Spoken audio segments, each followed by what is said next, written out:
एक गांव में राजू नाम का किसान रहता था। उसके दो बच्चे थे, रितु और मोहन। उसकी पत्नी की मृत्यु के बाद राजू अपने दोनों बच्चों का देखभाल करता था और गांव-गांव जाकर आइसक्रीम बेचा करता था, जिससे उसके घर का गुजर बसर हुआ करता था। एक दिन वह आइसक्रीम बेचने जा रहा था, तब अपने बच्चों से बोला, बेटा मोहन, अपनी बहन रितु का ख्याल रखना। मैं जाता हूँ बाजार आइसक्रीम बेचने। शाम हो जाएगी, मैं शाम को आऊँगा। तुम दोनों अपना ख्याल रखना। ठीक है पिताजी, हम अपना ख्याल रख लेंगे। आप भी अपना ख्याल रखना। अब आप मार्केट जाइए। आओ आओ गांव वालों, आओ गोला ले लो गोला, मीठे मीठे ठंडे ठंडे गोला। इस प्रकार राजू का गोला बिक जाता है और वह घर चलने के लिए सोचता है और घर के लिए निकल जाता है।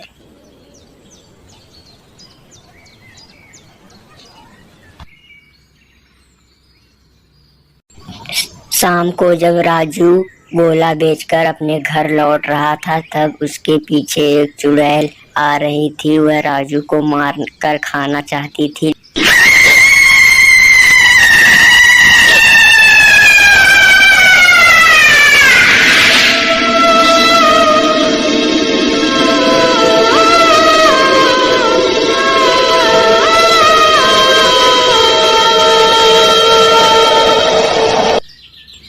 अरे वाह, क्या शिकार मिला है। आज तो जी भर कर खाऊंगी। बहुत दिनों से भूखी थी, आज एक बढ़िया शिकार मिला है। चलो देखती हूँ ये जाता कहाँ है। अभी तो यहाँ खाना इसे ठीक नहीं होगा। चलो इसके पीछे पीछे चलती हूँ, देखती हूँ और इसके घर में कौन कौन है। तब यह कहकर चुड़ैल राजू अपना ठेला बाहर खड़ा कर अपने घर जाता है और अपने घर में चला जाता है। लेकिन चुड़ैल राजू का पीछा करते करते राजू के घर तक आ जाती है और सोचती है। फिर कहती है, अरे इसका घर तो अच्छा है, ये है इसका घर। चलो इसके घर में चलकर देखती हूँ कि राजू अपने घर में आता है और कहता है, बच्चों, तुम सब ठीक हो? जरा मेरे लिए एक गिलास पानी लाना मोहन।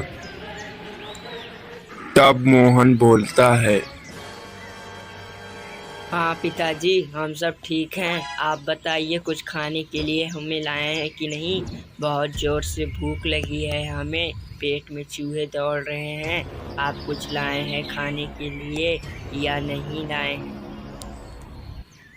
हाँ पिताजी, बताइए आप कुछ खाने के लिए लाए हैं या नहीं। बहुत फिर राजू चला जाता है। तब चुड़ैल बच्चों के पास आती है और बच्चे डर जाते हैं।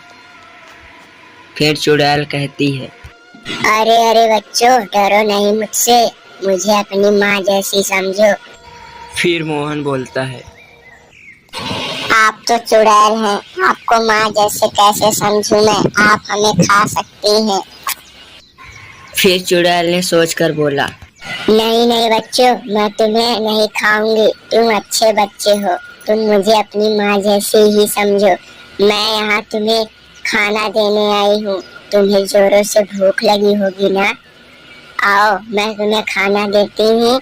तुम इस खाने को खा के अपना पेट भर लो। मैं तुम्हारी माँ जैसी हूँ। फिर मुझसे बच्चे डरो जब मत खाना खा बच्चों, लेते मुझ हैं पर तो चुड़ैल विश्वास घर की करो। सफाई करने लगती है और घर साफ करने लगती है और बच्चे बैठकर देखते हैं। चुड़ैल बच्चों की माँ जैसी बन चुकी थी। वह बच्चों का एक माँ जैसी ख्याल रखती थी, जिससे बच्चों को एक माँ मिल गई थी और बच्चों का जीवन अच्छे से गुजरने लगा था। राजू जब बाजार जाता तो चुड़ैल बच्चों का ख्याल रखती और जब राजू घर आता तो चुड़ैल चली जाया करती थी और बच्चे अपने पिता से कुछ नहीं बताया करते थे। चुड़ैल बच्चों का ख्याल रख